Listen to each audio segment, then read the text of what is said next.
Elon Musk, if you haven't heard in the news this week, he is always wanting to find different ways to get himself in the news. And this week, he decided that he announced that he has moved to Austin, Texas. He cited the construction of a new Tesla factory outside Austin, as well as SpaceX having some development there. He said that California has kind of gotten too used to winning and is overly complacent as the current tech capital of the world. And, I guess he left for kind of more tax-friendly pastures, right? So, but it's more of a broad theme here, right? Because on Friday, Oracle and, Larry Ellison and I don't know if he can do any yachting out there in Texas, but his company is moving towards Austin as well. And that's Hewlett-Packard, HP, actually, which is really probably the most venerable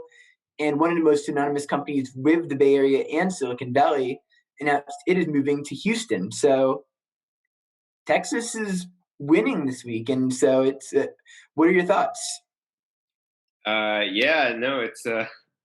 It's been, I feel like it's been a theme for a while now. And then just suddenly in the last couple months, things have just exploded and accelerated. Yeah. Otherwise, for years, people talked about it is Silicon Valley and San Francisco going to implode. We even had an episode of the Urban Files earlier this year, I think from Yes, April, the death of superstar cities. Yeah. Right.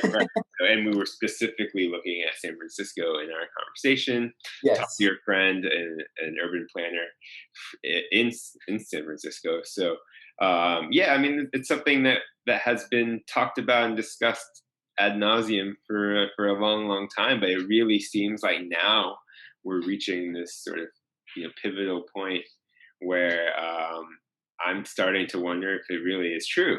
Yeah. Oh, yeah, absolutely. Well, it's a critical mass. I mean, and effectively, you have two of the top 10, companies on the Fortune list, like both Fortune 100, that announced it within the same week. And so it really is a question. I mean, at this point, I think Austin has to be considered at least the third most influential city for tech, behind maybe the Bay Area and Seattle. And I mean, the question is, what is it going to look like in 5 years or a decade? Yeah. I'm now thinking that we really could be seeing sort of a more seismic and somewhat permanent shift. I certainly don't think that San Francisco and Silicon Valley is going anywhere. It's disappearing, but there really might be a tangible effect felt in that area. Yes. Maybe not all bad, maybe good as well, because this mass exodus, while there are wealthy people leaving and there are employers leaving, and those certainly aren't good things inherently. Certainly, it could make more room for innovative folks, people who just have been priced out and want to get in there and do something, and be around other creative people. I think we've talked about this before, but the way superstar cities have been a magnet for creatives and intellectuals and educated folks, while that's been a really good thing, it's also caused prices to soar and skyrocket. And a lot of times it that kind of success also hinders more creatives and more intellectuals entering the urban environment. And so when you can get more of those people together, it can be a positive outcome. So certainly the landscape is changing, it's shifting. Prior to Oracle and HP, we had Palantir heading to Denver. And I just want to mention that because I did see somebody from the Bay Area making a comment that Elon Musk, Peter Thiel, and Larry Ellison, the head of Oracle. Yeah. They're like, "You're telling me they're leaving California? Thank God." So Well, I mean, and yeah, they yeah, have their fans, but they certainly also have their detractors, yes. and so we'll see. I think it's I think though that this really does seem to be some there seems to be some permanence to all of this now when you Yeah. have these many notable people leaving. Well, there's tech bros, right? And I mean, I think there's songs and there's parodies, and they are loathed and maybe starting to probably get more loathed in Austin. Good, bad, or indifferent. But kind of the narrative of this tech bro or this worker kind of coming in or kind of altering the character. I think you heard it mostly in Seattle, which had a heavy grunge kind of industrial influence with its music and art scenes. And a lot of those were very detractive towards the changes that came later with Microsoft and Amazon taking more hold. So I think that's anger that's potentially misplaced at the workers, right? I mean, because they are talented people are going to go where they're going to go, but perhaps having talented people more spread across the country can, maybe lead to more innovation in multiple areas, but also, as you said, it might make the Bay Area a bit more livable than it has been in the past. I mean, when you look at costs out there, it's truly even now and probably will be insane. And obviously, the weather and the many attractions of the Bay Area are a part of that. But without question, the recent decades of tech innovation has massively driven up prices in those areas.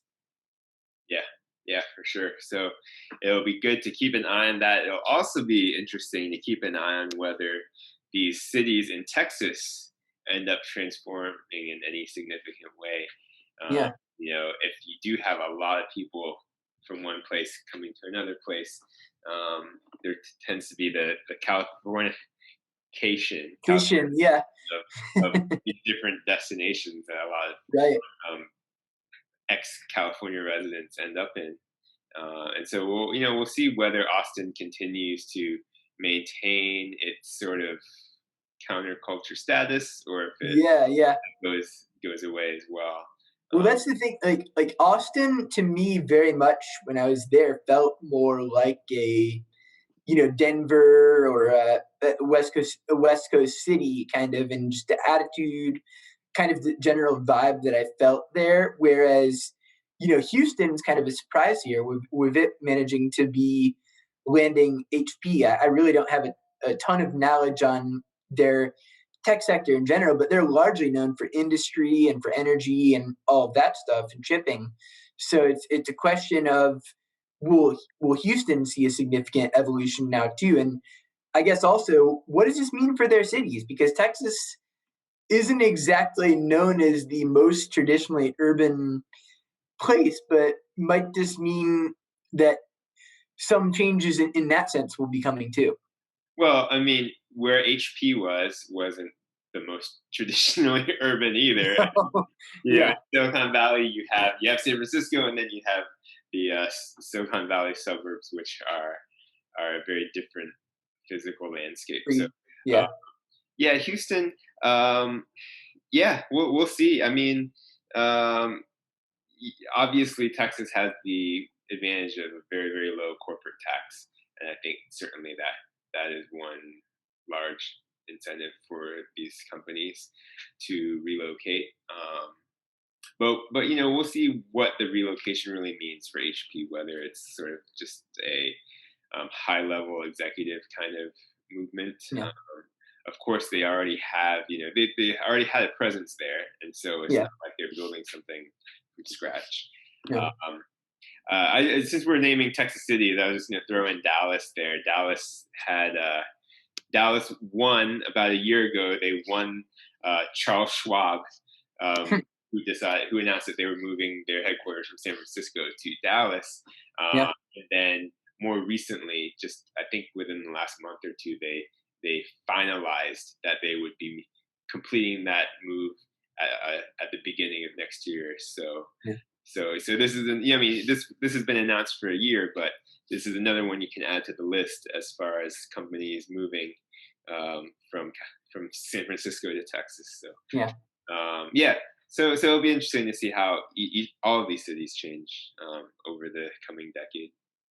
Well, the hope is that that long range train between Dallas and Houston gets built, because that would really, I think, go a long way from our interest in terms of I think the connection with those two and just the support. But as a last point that I might that I was thinking about, that really I think COVID in a way might have accelerated these changes also, because as you said, in today's day and age, if a company moves to Austin or Houston from California, it doesn't necessarily mean that the employees need to be there. And so, those employees might not necessarily want to all be in the Bay Area either. But I think, as a general point, that we are having more than ever the ability to work in lucrative professions, and be potentially 1,000 or more miles away from where our consistent employer is.